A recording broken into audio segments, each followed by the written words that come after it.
associé à la mort. Et la mort, souvent, on l'associe à la vieillesse, à la fin de vie. Ouais, mais pourquoi? Parce que la mortalité infantile, par exemple, on n'a plus l'habitude. Aujourd'hui, quand on voit un enfant qui meurt, on dit ah, c'est inadmissible, il n'avait pas encore vécu. Allez, on reprend début du 20e, fin du 19e. On avait 5 enfants par famille ou 6, et on savait qu'il y en avait un ou deux qui allaient vivre. C'était normal. C'est-à-dire que la mort, elle faisait partie de ton éducation. Tu pouvais dire, tiens, j'ai mon petit frère, il vient de mourir. Aujourd'hui, c'est plus rare. Ça arrive, malheureusement.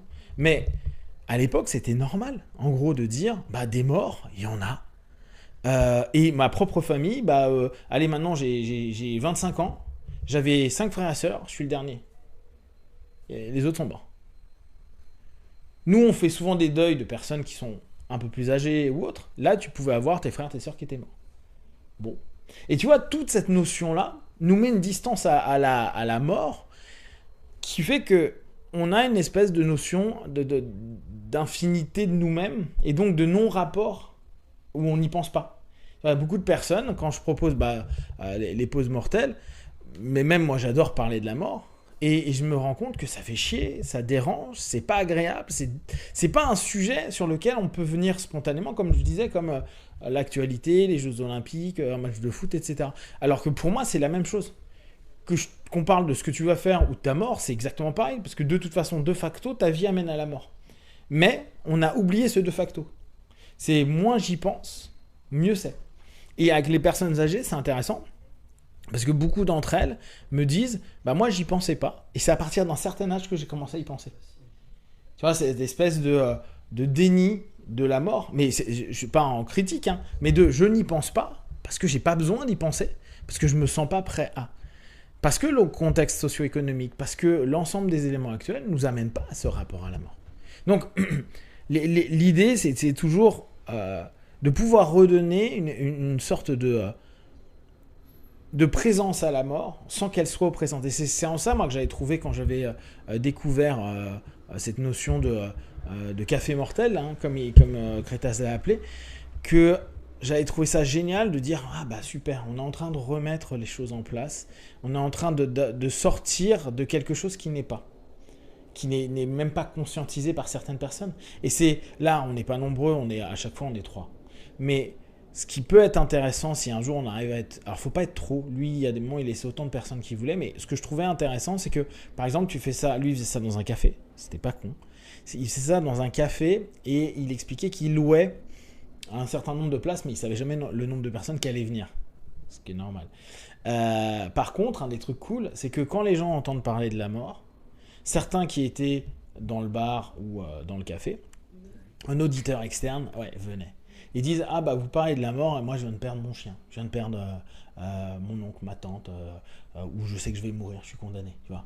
Et là d'un coup t'as le réel de la mort qui revient et qui est pas accueilli en mais ok, qu'est-ce que tu veux en dire? Qu'est-ce que tu veux en parler? Et tu vois, je pense que la notion de pouvoir en parler, de laisser cette notion s'exprimer, de cette façon, en fait, d'entraîner notre rapport à la mort, ça ne veut pas dire qu'au dernier moment, on sera à l'aise. Hein. Moi, j'ai vu trop de personnes, alors notamment des personnes bouddhistes et beaucoup de personnes religieuses, me dire, moi, la mort me fait pas peur, etc. Et les accompagner avant de mourir. Et les voir paniquer, mais paniquer. Est-ce que complètement quoi moi, j'y pense depuis que je suis enfant à la mort. Je pense que je suis tout aussi paniqué à me dire quoi. Le jour où ça va s'arrêter, tu te dis, je suis pas chaud, hein. Je sais pas trop ce qui va se passer. Bah oui, c'est sûr que pas trop. Ça, en plus, moi qui pense qu'il y a rien, c'est bah voilà. Bon après, comme je te le disais la semaine dernière, j'ai la notion de bon avant de naître, j'étais quoi? Bah j'étais en non-vie. Bon bah la mort égale ce que j'étais avant de naître, c'est-à-dire ma non-existence. Mais ça, c'est un élément que tu peux ressentir, mais que tu es obligé de faire un effort pour. Tu vois, c'est pas un truc qui est spontané. Tu es obligé d'aller te mettre dans le truc, de dire, ok, là, je vais peut-être mourir là, et ça va être le même truc que l'expérience que j'ai déjà vécue, mais que je me souviens pas, mais qui était avant que je naisse, parce qu'avant que je naisse, bah, j'étais dans la mort. Ok, la notion est compliquée. Est-ce que de tout ça, vous avez des petites choses qui commencent à vous venir en tête et que vous voulez papoter? Oui, j'en ai. Vas-y, commence. Alors, peut-être c'est plusieurs choses en vrac. Alors déjà, je suis venue ici parce que j'ai perdu mon chat. Donc ça, c'était l'élément le plus proche pour parler de la mort, parce que ça fait longtemps que j'ai pas vécu ces sentiments ou ces émotions, et je m'attendais pas à voir cette réaction de ma part. Comme tu l'as dit, j'ai vécu beaucoup de choses durant toute mon enfance, donc j'ai vécu beaucoup de morts, j'ai vu la mort devant moi, j'ai failli mourir plusieurs fois, et je pense que j'ai développé insensibilité. Voilà, tu vois la personne, elle est vivante, elle est morte. C'est par rapport à mon expérience personnelle et par rapport à mon expérience professionnelle. Donc dans les deux sens, j'ai vécu beaucoup de personnes qui ont perdu la vie devant moi, et ça m'a coupé complètement de la notion d'être triste, ou voilà, ça fait partie de la vie, c'est fini. Au début c'était un peu bizarre, mais après et c'est quelque chose qui m'accompagne aussi au quotidien. Je pense beaucoup à la mort de mes parents. Quand est-ce qu'ils vont mourir? Et s'ils vont mourir, comment je vais réagir? Est-ce que je vais être sensible? Est-ce que je vais m'effondrer? Est-ce que je vais pas réagir? Et là, mon chat, il est décédé. Donc je savais qu'il allait mourir. Je dis bon, il va mourir, ça fait partie de la vie, et puis j'en ai marre d'avoir des chats, ça me saoule. Voilà, un de moi, mais j'étais pas très contente qu'il meure, voilà, mais je me disais c'est pas grave s'il part. Et là, quand je l'ai vu, je l'ai sorti de sa cage chez la vétérinaire, et je l'ai vu qu'il était mort. C'est la réaction de mon fils qui m'a fait réagir, en fait. C'est pas la mienne. Donc c'est pas la tienne. Non. J'ai vu mon fils se décomposer devant moi, et presque il a failli s'évanouir. Et c'est là où c'est comme si quelque chose est rentré dans moi, et j'ai eu la même réaction. Un rapport mimétique. Voilà. Ouais. J'ai senti que mes jambes allaient tomber et que j'allais m'évanouir aussi. Et j'ai appelé l'assistante vétérinaire qui est venue le récupérer de mes bras et aller l'examiner et tout. Et un chat aussi. Comment? Les assistants vétérinaires examinent les humains. C'est un chat ton fils ou quoi? Non, elle a pris le chat de... Ah d'accord.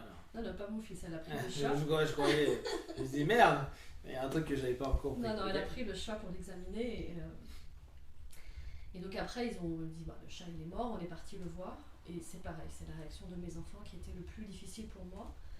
Et j'ai commencé à penser à cette histoire de oui, la mort, la fin, qui a vraiment une fin, qu'il était là, et là 2 secondes il est plus là. Ça fait un peu bizarre.